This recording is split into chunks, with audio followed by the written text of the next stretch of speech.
Hello once again. My name is Zach Shipley, coming from my office in beautiful Milwaukee, Wisconsin. It is a crisp November day, and I am happy to welcome my guest. Is it Nathan or Nate? Which do you prefer?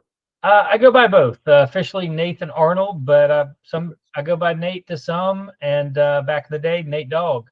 Nate Dog. All right. I love it. So yeah, that's actually funny because I had a coworker years ago who used to call me Warren Z. Just like a play off of Warren G, but also Warren Zevon, who was a big fan of.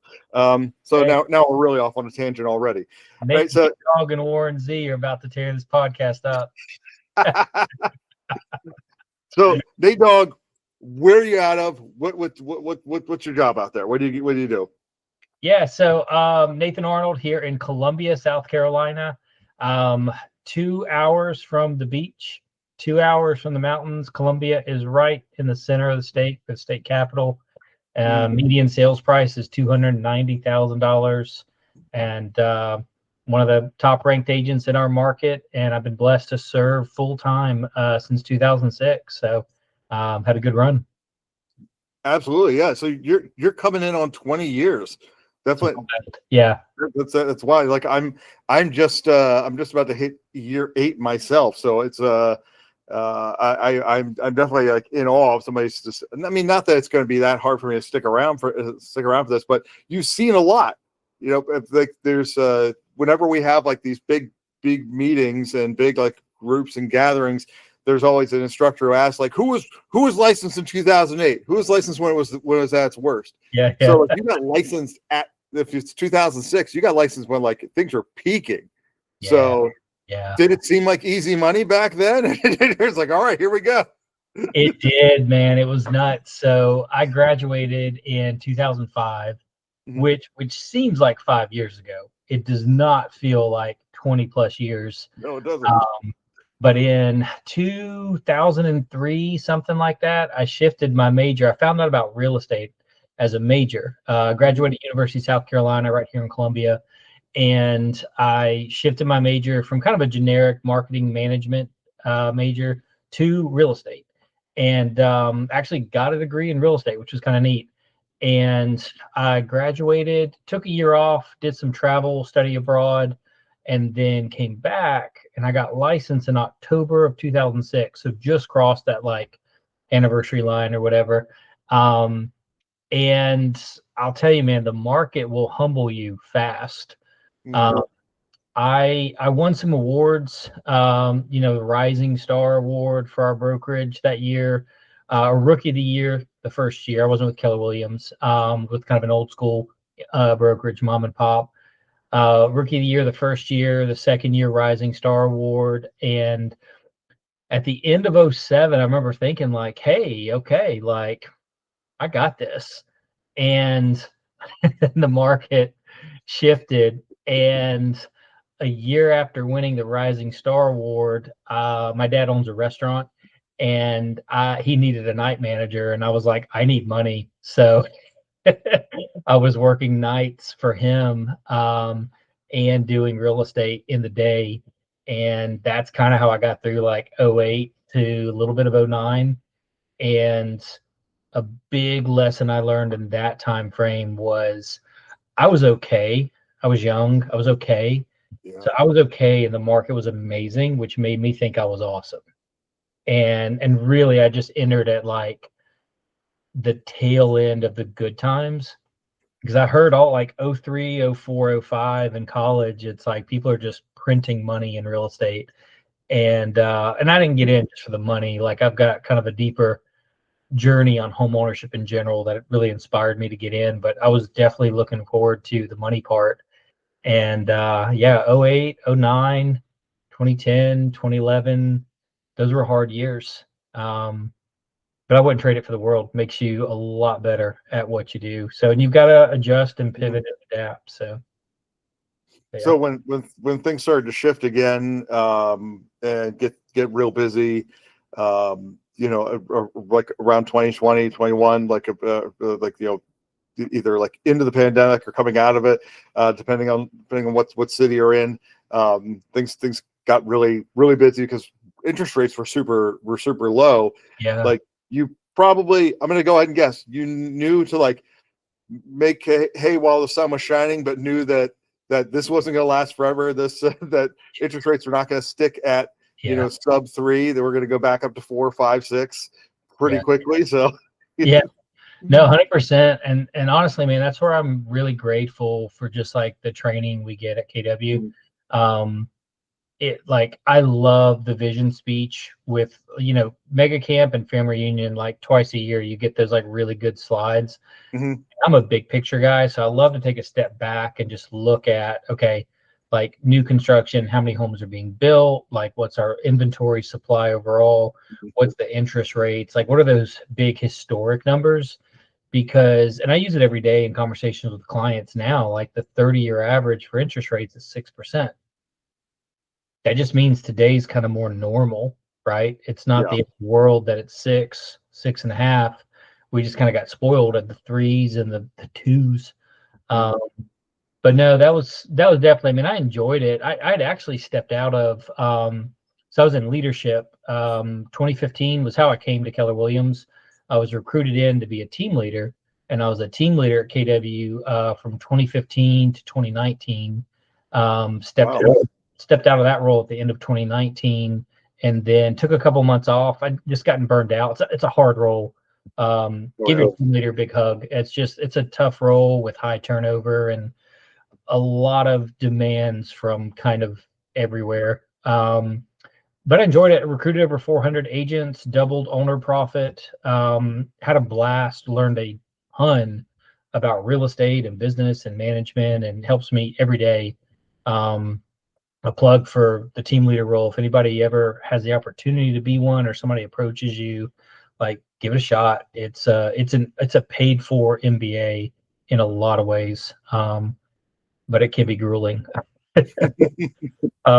But yeah, so I had stepped out of that in February 2020.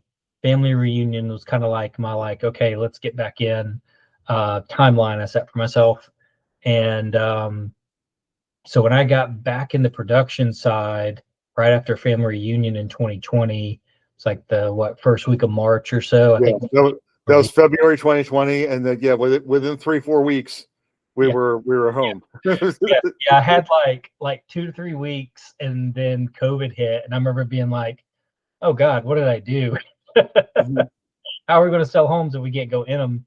But then, from May, I think we all thought the world was going to end March and April. And then May, it was like, hey, money's cheap and people are buying homes. And South Carolina, where I'm at, adopted a pretty moderate approach to COVID. Like a lot of things were still open. So everybody started moving here. And it was a solid 2 years of just gangbusters. It's incredible. It's too much. It's too good.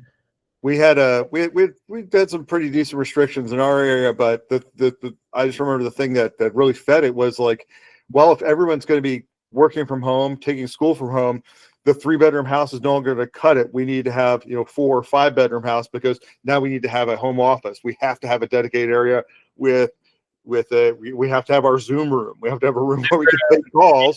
We have to have a place where we could.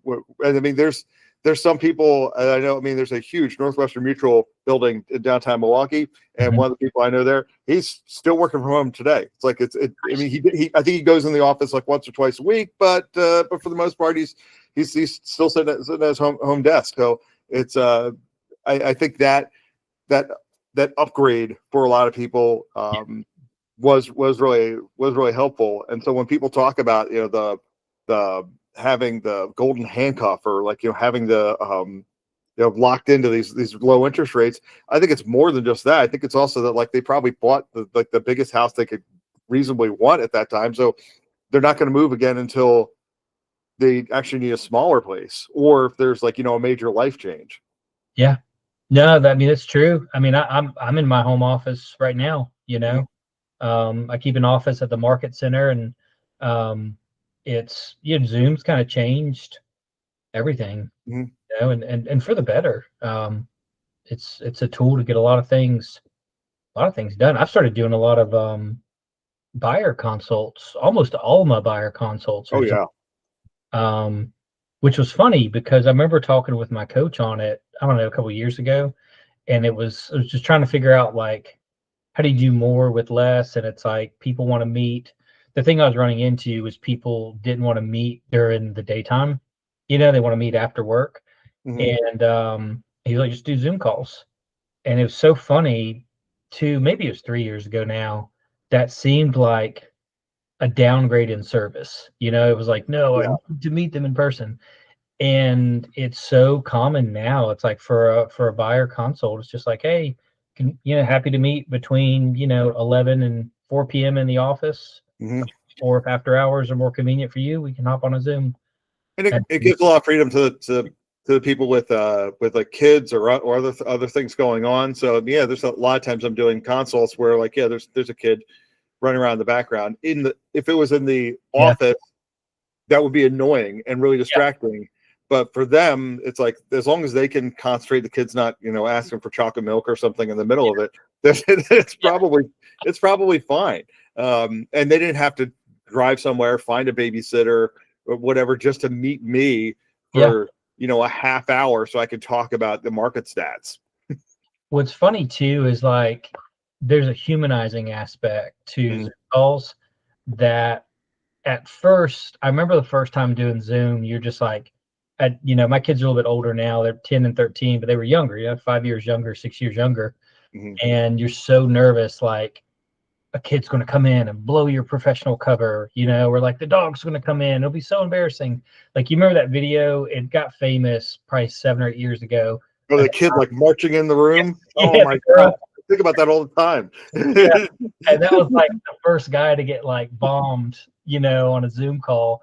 And it was so funny is like I don't know where we crossed the line, and it's a good line, but now it's like my daughter's home from school now. She's on break. Like my daughter might walk in, you might get to meet the dog.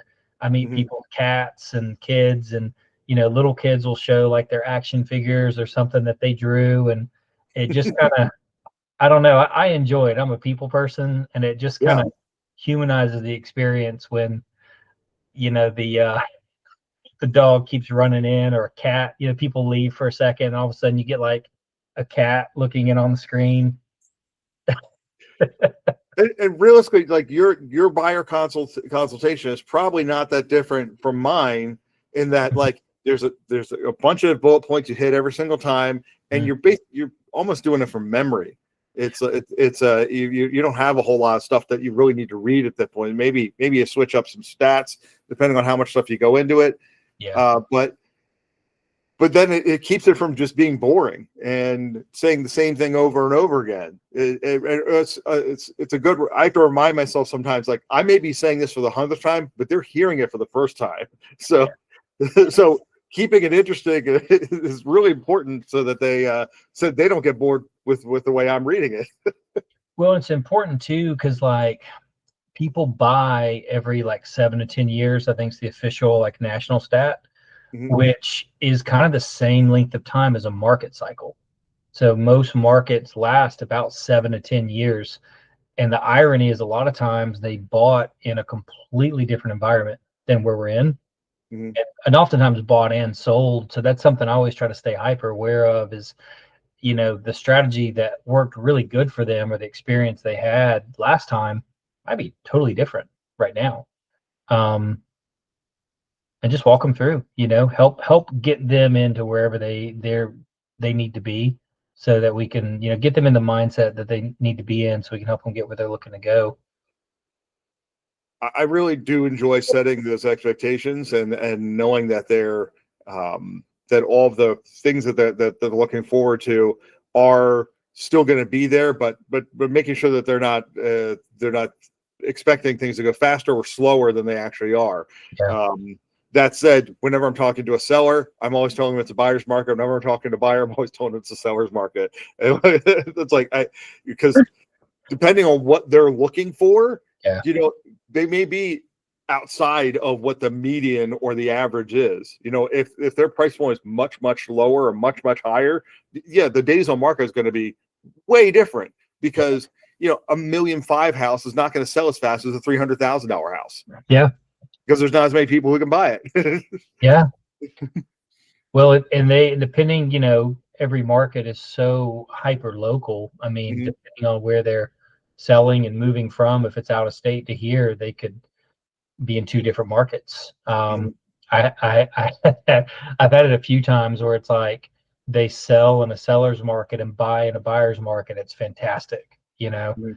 and they get the best of both worlds. But then other times it's like they sell back home in a buyer's market and then they move here in a seller's market and they're like, well, that really sucked. It's like, Yeah, what you can do.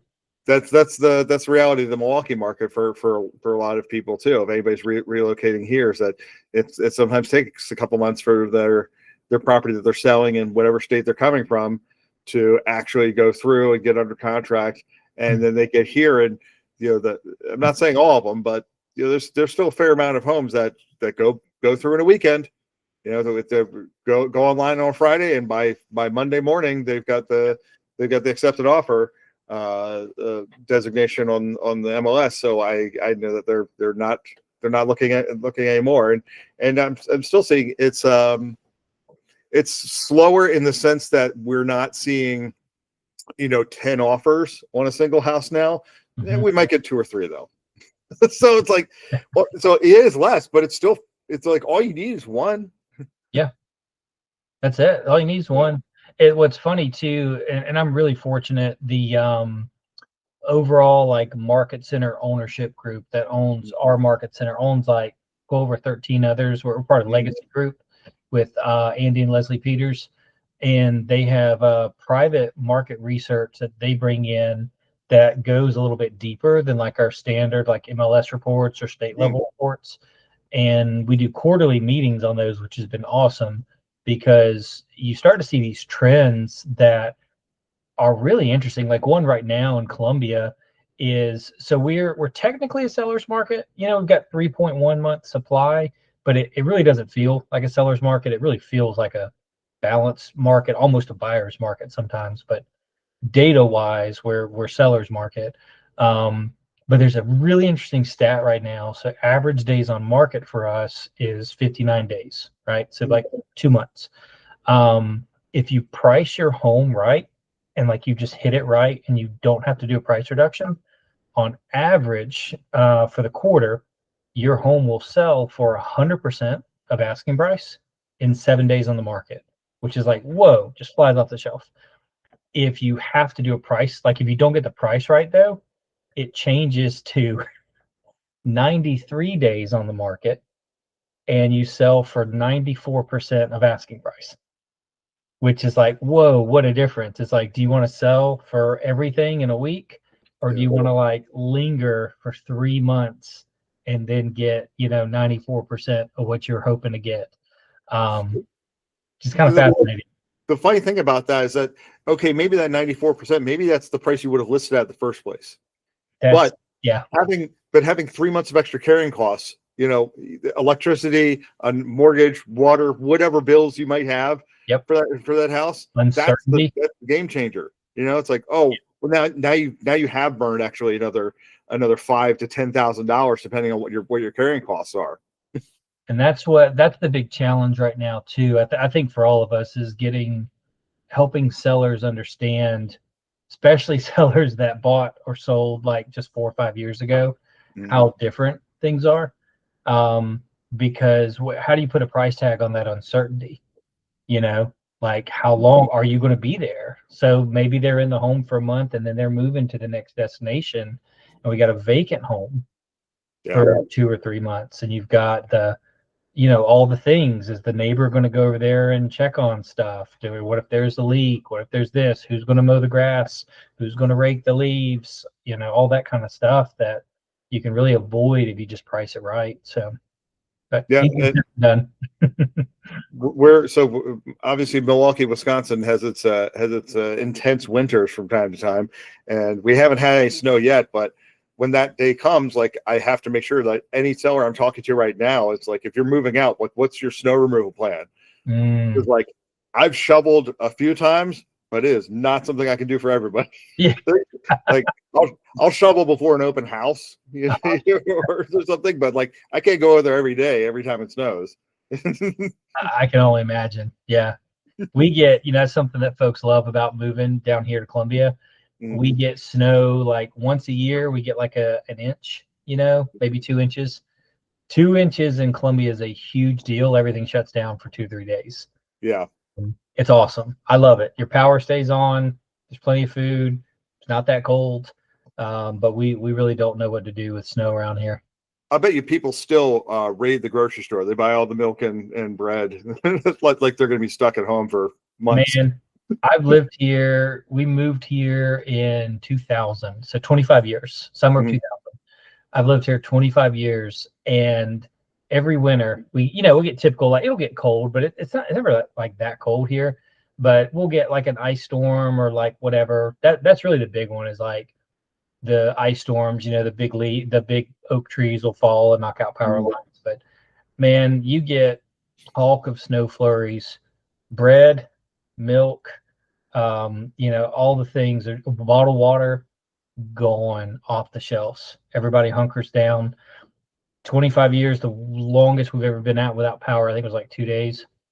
And it was 34 degrees outside, which is like chump change for you guys. That's nothing.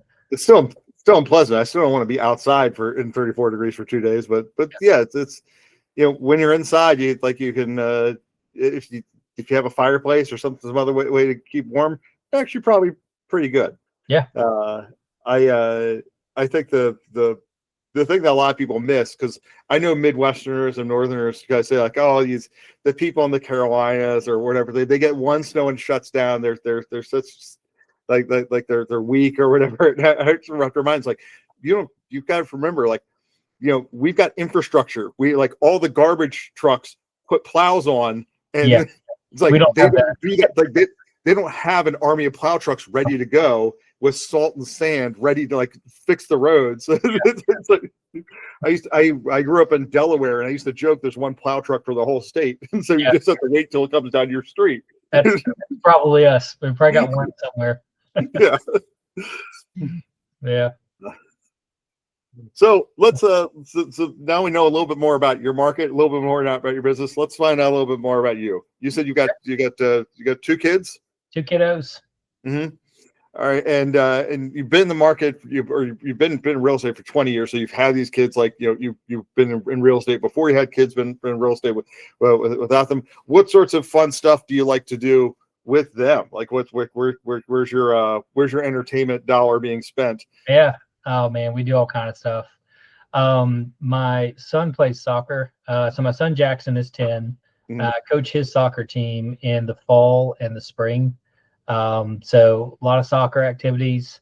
My daughter is a competitive dancer on a traveling dance team, which spring's pretty busy for that. They'll do 4 to 5 different travel competitions in the spring. So pretty busy. Juggling that with a busy spring selling season is not easy.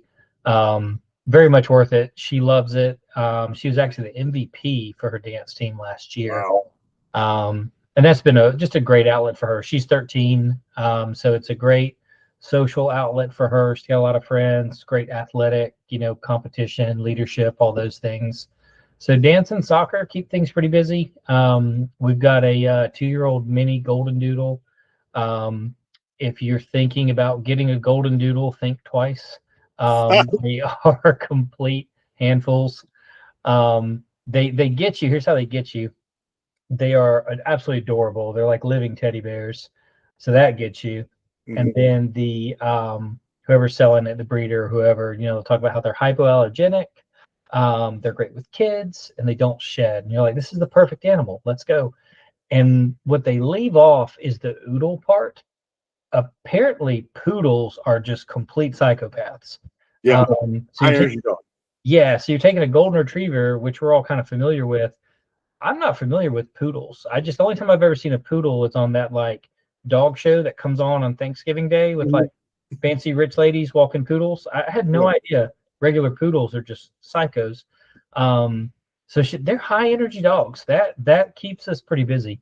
But we love to travel. My son and I go for hikes a lot. One of the cool things here is we're just 2 hour drive from tons of hiking in the mountains. 2.5 to 3 hours from here puts you in Western North Carolina, which is probably one of my favorite places on the planet. Is the mountains of Western North Carolina. It's absolutely gorgeous. Plenty of hiking on mountains and all the fun things up there. We've got a nice river here in Columbia. It's kind of honestly, it's one of the best kept secrets.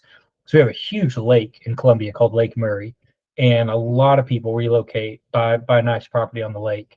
It's a huge man-made lake, and then on the bottom of the lake, the bottom of the dam comes fresh, clear water on the Saluda River, and we go to the river all the time. You can put in the current super duper slow, so you can put in and actually paddle against like a 1 mile an hour current. You can paddle up as far as you want to go on a kayak or canoe. Water's crystal clear. It's freezing cold water because it comes off the dam, but Wow. you can swim, fish, play. A lot of people will do what do you call them? The tubes. You can just hop in a tube and float. Lazy River. Yeah. River. I've never done that. I probably should, but like that's a popular thing to do in Columbia, is just like pack food, 6-pack of beer, or whatever, and just people just sit and they just float down the river for several hours.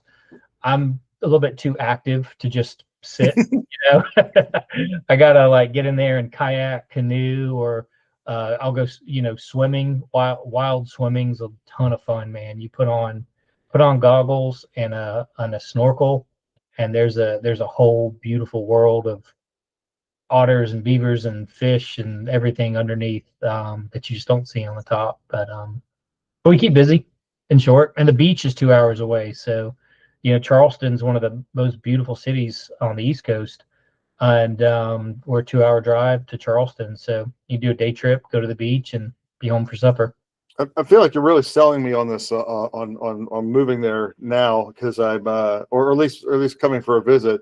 I realize that, like, that's some of my favorite vacations. I mean, sure, I love the Disney. I love like the New York City, like seeing stuff, seeing culture, whatever else.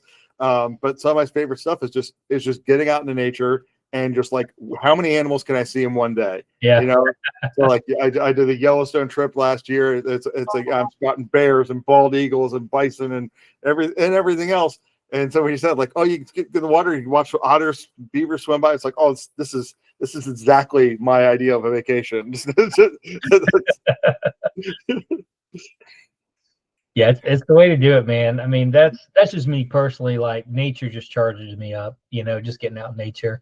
But we're just really fortunate to be so close to a lot of things, and the iPads and Nintendos, and this is the KW Geeks, so I know we're going to talk about video games. Yeah, those are right. Those are a blast, but that's also like a gravitational pull to the console. So it's like, how can I be intentional as a dad and a parent, and for me to get out and go do stuff, because I'm quite happy as well, sitting at home playing a video game, and so is my son. He's huge into Fortnite. Yeah. But yeah, just getting out, doing stuff. Yeah, like the default for my family is like, if we going to load up Mario Kart or something like that, where we can all play. I think Mario Kart's really the only game that like all four of us can play. Yeah, But myself, my wife, my kids, we've all got our specialty games. It's like Mario Kart's like the singular thing where nobody's like particularly bad or particularly good. Where it's like everybody can keep up. Yeah. So you play Fortnite with your son? Any other like online games you're playing with him, or anything? What else do you like to get into, for that matter? So I've never really got into like online games. Mm-hmm. He plays Fortnite and Minecraft are his two. He gets into it, and I'll tell you what's crazy. I never played Minecraft, and I loved Legos as a kid growing up. Mm-hmm. I've bought and built a few. I have an amazing Lego set sitting above me on my desk here, the El Dorado Castle. back Mhm. back in the like 80s and 90s. I bought the like the redone version. My son and I actually built it last Christmas break. Um, but I love Legos. I grew up playing with Legos, and so did he. And then I got him Minecraft. I think it was two Christmases ago, Mhm. and like immediately he stopped playing with the Legos, and I realized why. I was like, oh my gosh, like endless Legos, Yeah. virtual Legos in an endless space. So he just builds and builds and builds. But for me, I mean, I love Mario Kart. Obviously, you gotta love Mario Kart. I love like open world RPGs, like the Mhm. Elder Scrolls series. Love Elder Scrolls, man. Like Morrowind, Oblivion, Skyrim, the Elder Scrolls 6, whenever it comes out, which might be never. Yeah. Um, It's gonna be a while. I was getting excited for a minute because there was like they were talking about it, like first Mhm. quarter of this year was like being discussed, and then what was it, May or June of this year, they were like, hey, guess what? Out right now, remastered Oblivion. And immediately I was like, that's fantastic. And if there's ever a we're not coming out with anything new for a long time, that's the announcement. Uh, Yeah. Play this 15-year-old game. It's most of you haven't played it before, so it's fine. Tell me you're massively behind schedule for your new project without telling me you're massively behind schedule for your new project. Hey, look at this shiny item. Here's a game from 2005. It's redone. Fun. But no, I love those Elder Scrolls, the Assassin's Creed series, especially the Greek Odyssey one. Uh, Yeah. that one was awesome, man. Um, but anything open world like Far Cry, Just the something you can drop in and like you could sync. If you want to mainline it, you could probably do it in 20 hours, but really you could probably do 100. yes. Here's what I've realized, and my brother's a gamer as well, and successful professional that enjoys gaming, right? And what he and I've had talks on this. What we've realized is I work hard. I'm a grown up, right? I'm raising two kids. I'm a agent, and I'm a high producing agent. Like this is a demanding job, right? Like it's no, it's a hard job. The last thing I want to do is go online and get my butt handed to me by like a 14-year-old, right? Who Yeah. had nothing to do but just game online. And it might sound like a cop out, but I don't really want to compete. I compete every day, all the time. When I'm Yeah. playing a game, I don't want to compete. I want to just relax and disappear into that world, right? And if I want to do the mission, fantastic. But Mhm. most of the time, like you said, it's 100 hours of gameplay. I'm gonna go off on side quest. I'm gonna go explore stuff. I'm gonna go build things. I might fall asleep on a mission. Might I, play. I usually like if that happens, I'm well into a marathon by that point. It's like it's 11:30. I really want to get through this mission and try to get to bed before midnight Yep. and Yep. fall asleep the whole time. I will say like I played online a lot in my 20s. Which talk about like when I got the original Xbox and the Xbox 360. From that era there, playing games like Halo. And the thing I found out is that like I still like to play Halo and I still like to play it online. And part of it is because like there's almost no kids who play that. It's all 40, 50-year-olds. It's like on the one hand, it's like, oh, it's a shame that Halo's not as popular as it used to be, but it's like, but that's okay because it's like I'm just playing with other kind of like Gen X elder millennials Yeah. players. So I can still keep up. I was thinking to myself, like, am I better than I've ever been? It's like, no. The pool of talents come way down. It's all talent. Everybody else is playing Call of Duty and Valorant and whatever else like that. Like other games, not me. It's like I'm the one still playing Halo. Yeah. No, those are classics. Yeah, Yeah.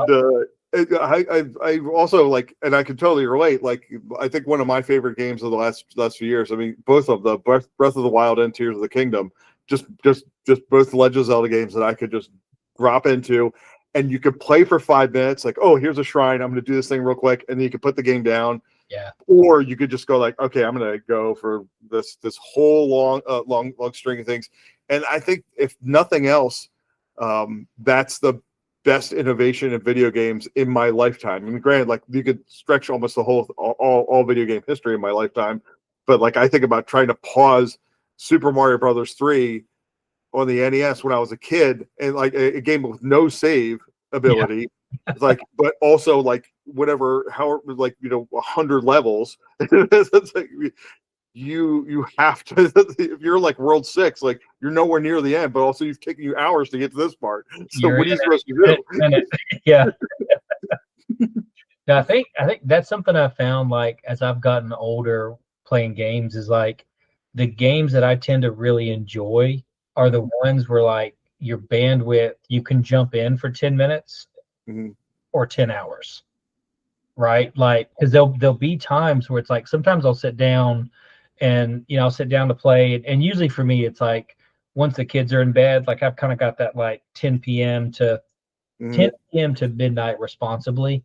Doesn't always end at midnight, sometimes I'll pay for it the next day. But to be able to sit down, and sometimes you'll play for an hour and you're like, you know what, I'm tired, I'm going to bed.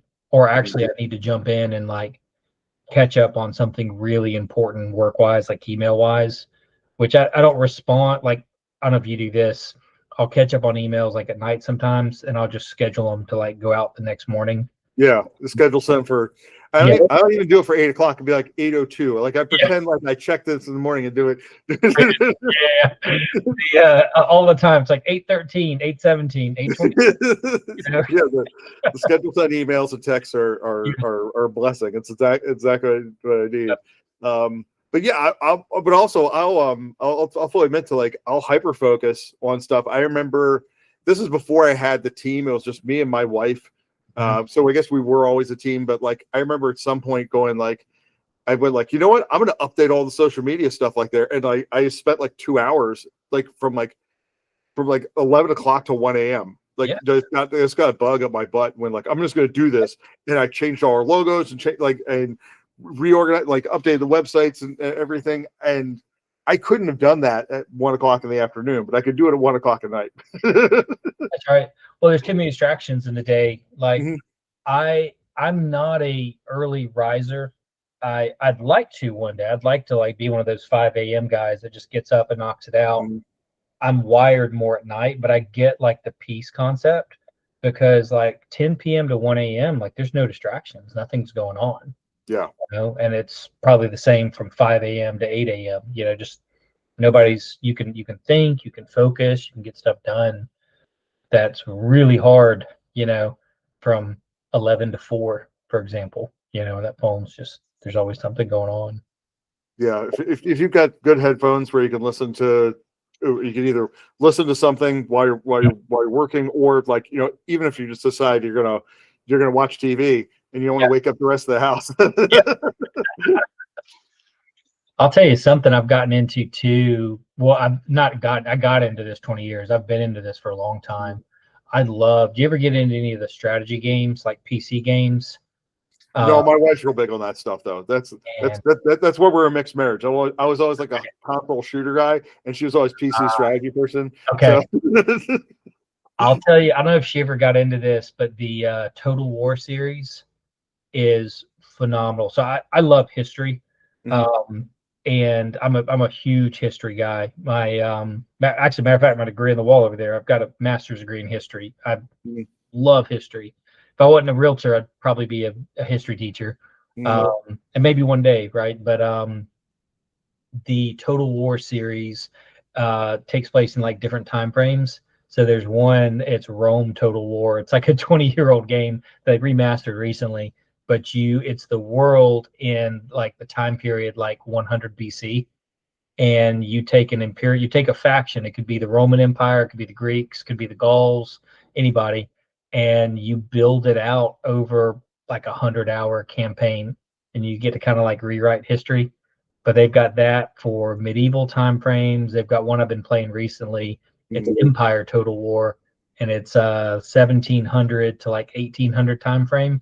So you pick a world power, during the age of like massive imperial expansion, and you control battles and fleets and economies and everything. It's beautiful. Do you want to let the American Revolution succeed? Go for it. Do you want to squash them like colonial rebels? Go for it. And it's a lot of fun. That's yeah. Just dominate the world. It doesn't matter. Just pick a side and just take over.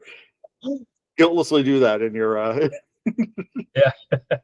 Spanish Inquisition was not fun for anyone involved, but as a video game, it's fine. Well, they get into that kind of stuff, but yeah, it's like military. You get to control the military, the economy, and the type of government. Ask your wife if she played it. Because what makes this one fun is like you have to invest in technology to stay competitive, right? So 1700s, it's like the scientific revolution and stuff's going on. And the more you invest in technology, the less amount of patience your people have for a monarchy. So if you start off as a monarchy and you goose it up on technology, you'll start conquering the world, but you'll have revolts at home. And you've got to manage that into a republic or into a constitutional monarchy. And it's just, there's so many different elements to the game. It's beautiful. You can just get lost in it. It's a lot of fun. Yeah, it sounds fairly accurate, because the more technology we have, the less tolerant we are of everyone else around us. But yet, if you don't research the technology, you'll fall behind. Like you'll get your butt handed to you on the battlefield because you don't have upgraded cannon or whatever. So it's, if you like military stuff, history stuff, big grand scheme strategy, it's a ton of fun, and you can get sucked in, and it's just a blast. I enjoy it.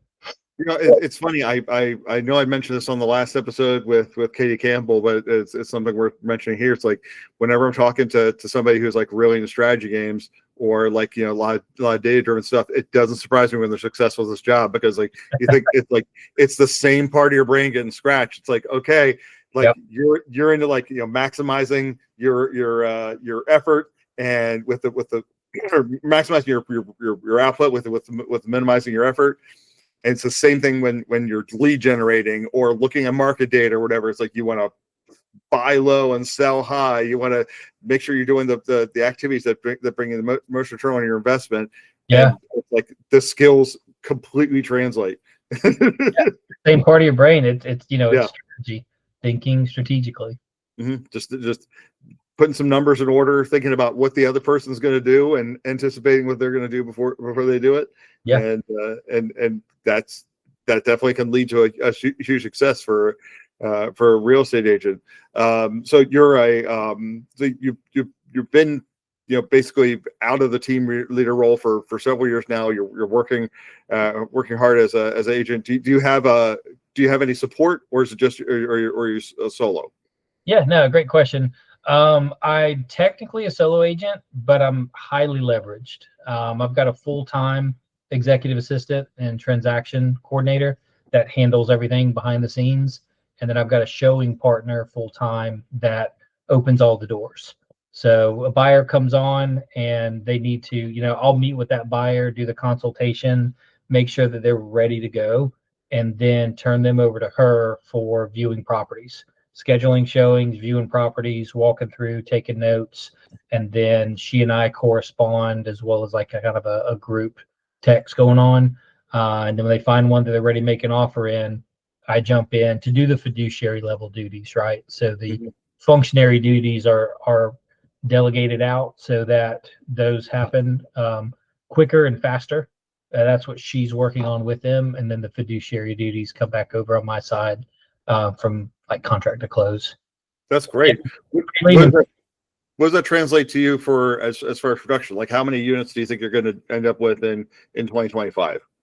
Yeah, so 2025 should end up with 32, 33 units. Been 30 to 40 units pretty consistently.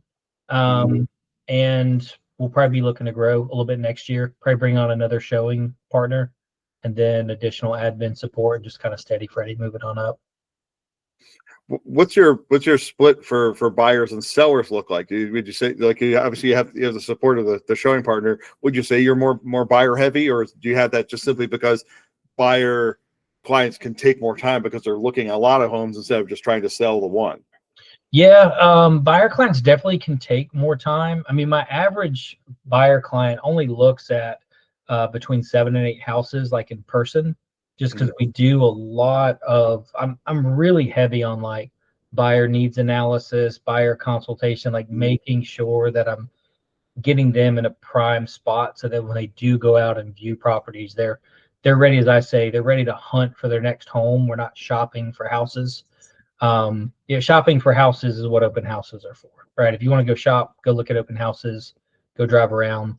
But we really narrow in on folks that are ready to go so that we're out there hunting for homes. I used to be, I'm more like 60-40 right now on buyers and sellers, which is a pretty big flip-flop because just 3 years ago, I was 70% sellers and 30% buyers, and then started to grow more on the buy side, and it was about 50-50 like 2 years ago. But just more buyers. And it's not a bad thing. Honestly, right now, if I'm honest, my coach would shoot me for saying this, but I really enjoy working with buyers right now. I'm having to work on limited beliefs in my head with sellers. They're kind of a pain in the butt sometimes right now. They're just, the expectations are up here. Yeah. And we're in a market that's not forgiving if you price too high. I mean, I mentioned some of those stats earlier. So, I mean, I can certainly relate. I know that I can be more productive with my time and manage way more listings at a time than I can. If I have like 4 buyers who want to all see houses the same day, I'm spending the entire time in the car. If I have 4 listings on the market, I could probably do it all from this office. I don't have to go anywhere. knock it out. So there is a balance there about how much you manage. But the thing is with buyers, because I spend so much more time talking to them and shooting the breeze with them and everything else, like I do get to know them a lot better. So I more reliably get referrals from those buyers, and end up maintaining friendships and relationships with those buyers afterwards, just because I've spent so much more time talking to them. Even if it's just mostly text, it's just you end up just building a much deeper relationship with those folks. You do, and I'm personality wise, I'm a high I. We probably are. We're chatty on the pod. A podcast with high C's would be 5 minutes, right? But I enjoy the people, right? Like that's my favorite part about this industry, is getting face to face, belly to belly with people that are making big decisions that impact their future. And it was hard for me to let that go. I'm that typical, like, guilty as charged, I can do it all agent, right? That doesn't really want to let go and enjoys just being face to face. And it's taken my coach quite a bit of time to kind of like crowbar some of that off of me. And I need to do more, and just in general, and leverage more out and grow more. And that's the plan this year. But the showing partner model, I got to give credit to Allison Simon out of Philadelphia, rock star agent up there. She's in Gary's top 100. I don't know if she likes video games or is like the geek, fabric, but if she is, bring her on. She's awesome. She sells like 100 homes a year with, I think it's 2 showing assistants and like 4 virtual assistants, and does a ton of real estate on like an 80% profit margin. And that's kind of, I talked to her because I was trying to figure out how do I manage, but and part of for me is just as a single parent with 2 wonderful kids and a full-time dad, full-time agent, was how do I do what I love and not miss a beat without, like, how do you balance it all? And showing assistant, which a showing partner has been really great. And it's a win-win. I search for newer agents that are kind of like getting going, like ideally someone that's done like 5 or 6 transactions and kind of knows the basics. folks so that you don't have to do like the hand holding, but isn't quite where they want to be yet in their career. And it can be a fantastic way to say, hey, like I'll train you, coach you, mentor you, you show buyers, and then I'll cut you in on some of it and pay you for your time. It can be wonderful. That's a tough thing to find, but when you find that person, they're really special because you can identify these agents who they don't need hand holding, like you said, they don't need the training so much as they just need opportunities to get in front of people, and they can learn on the fly, and so that's what I know that my team is really looking for. We find the agent who is a little bit newer, even somebody's seasoned, and all they need is just a few more opportunities to get in front of people, and they can really see a lot of success. Where does most of your business come from? Are you coming from referrals, or are you doing anything out of the ordinary to generate those? I am about 50-50 on my two biggest lead sources are, no surprise, past clients and referrals from past clients, right? Like sphere of influence database. And then the number two source is agent referrals. I do a lot of networking at everywhere, right? Family Union, Mega Camp, ALC conferences, Mega Agent Summits, all that kind of stuff.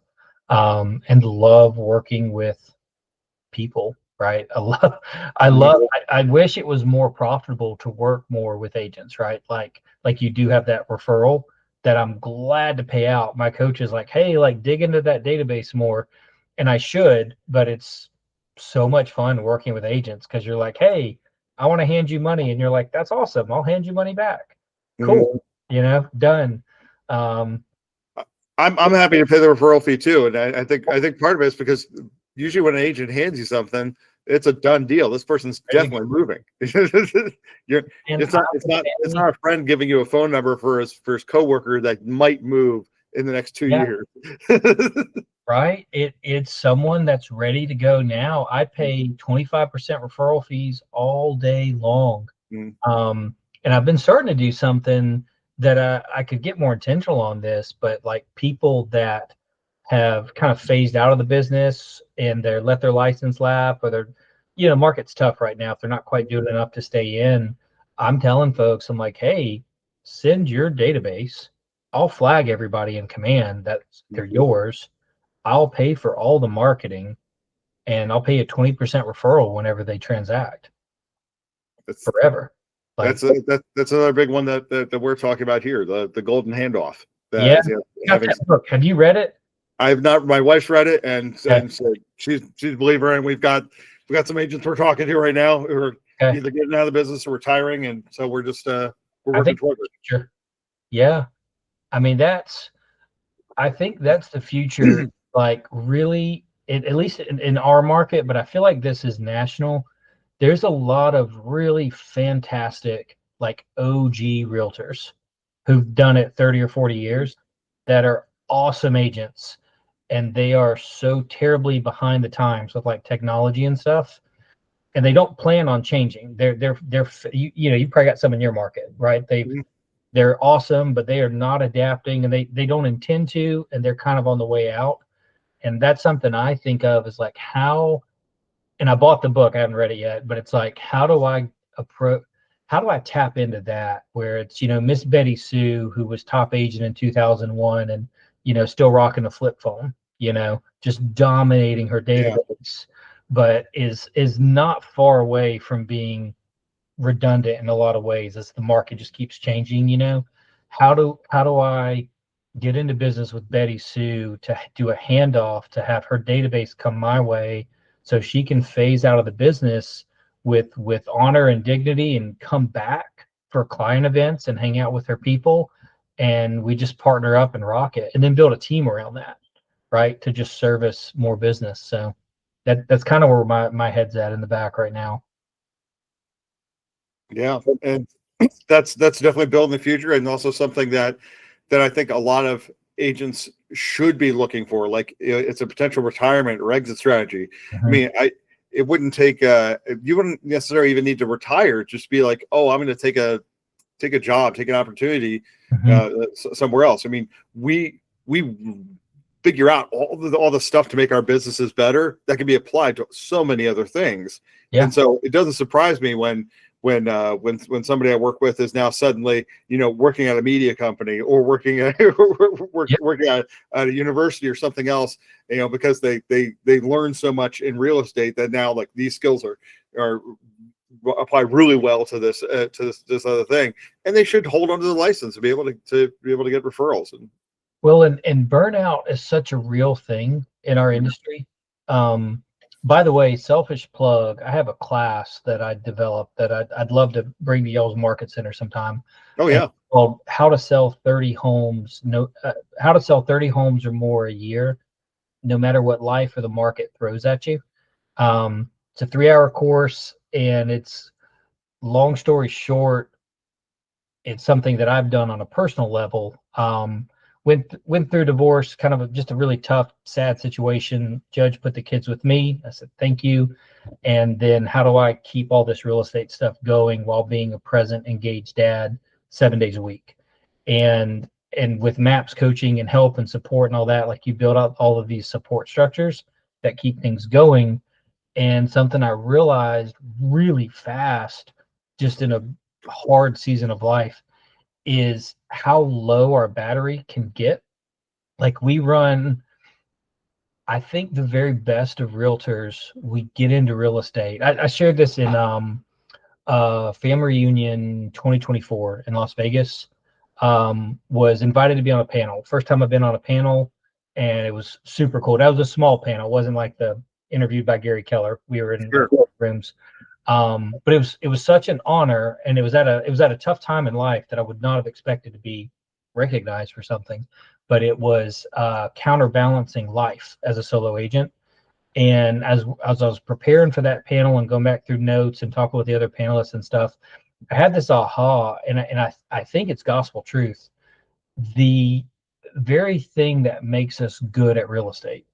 We get into real estate, we want to be our own boss, like make the money, have control of our time. And those of us that make it are really hard workers that constantly find ways to improve and adapt and overcome. And that attracts business your way. And then really quickly, you're this solo person that gets a great skill set, and you have more business than you can handle. And then you just put it on your shoulders and you just keep going. Like, have you ever seen agents? We've had this happen in our market where an agent that's been knocking 50 deals a year, right? Which I've been there. I've done that. Like, I've done 60 a year as a just solo person, and you're just insanely tired, right? Yeah. And you've had that person that just like, they just quit, and you're like, whoa, what happened to Sally Mae? And it's like, yeah, she's out. And you're like, what? Like, she was crushing it, but she was doing so much without any kind of support or leverage in place, and she gets burned out and just bounces. Even if they don't quit, maybe they can only do that for so long. So yeah, if they're doing 50, 60 a year, they're in the top production for your market or even just your office, and then it starts to wear on them, and before you know it, they're like, the next year they're not number one anymore. They might not even in the top 10 anymore, because like they can't keep that going. And they're just giving that market share to the next person who's going to experience burnout.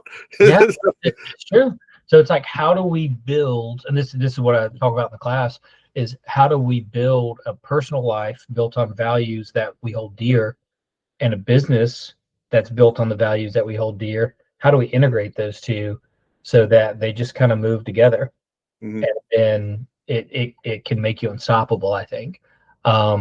But there's a lot of just congruency that's there at our fingertips if we look for it. There's a lot of ways what we do as real estate agents just overlaps with everyday life. I used to play soccer. I grew up playing soccer, and I had an injury. I haven't been able to play in a minute, but I think I've sold like 12 homes the last 4 years to guys off the soccer team.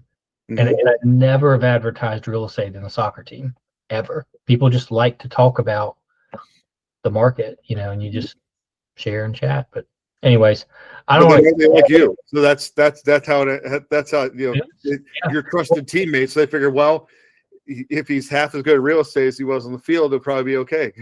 Yeah, well, and now there's a playbook, right? Like one of Jason Abrams' MREA playbooks is, I think that's a thing now. It's like how to sell 100 homes a year with your hobby, and just building. I forget who it was, but somebody built a massive business around their hobby. I know somebody did it on dinner parties. They were talking about it Meg Agent Camp. So, but yeah. Well, you're looking at it. I'm trying to build this hobby into a 100 unit a year business. So we'll see where it goes. And so Nate, I am super grateful that you've come by today, and thank you for taking my call when I was trying to do my Bull 100 to talk to 100 agents outside of my market. So I really appreciate that. And so let's say I know somebody who's going to be coming to Columbia. How do they get a hold of you? Where should they go? Oh, awesome. Thank you. So phone number 803-556-6652. I'm on social media, kind of everywhere. Instagram handle would be New Home Nate. Probably need to brand that a little bit. I am behind the curve, by the way, on branding. I'm almost exclusively referral based. No Google reviews. My coach is pushing me, like, need to do more of that. But no, New Home Nate on Instagram. Phone number 803-556-6652.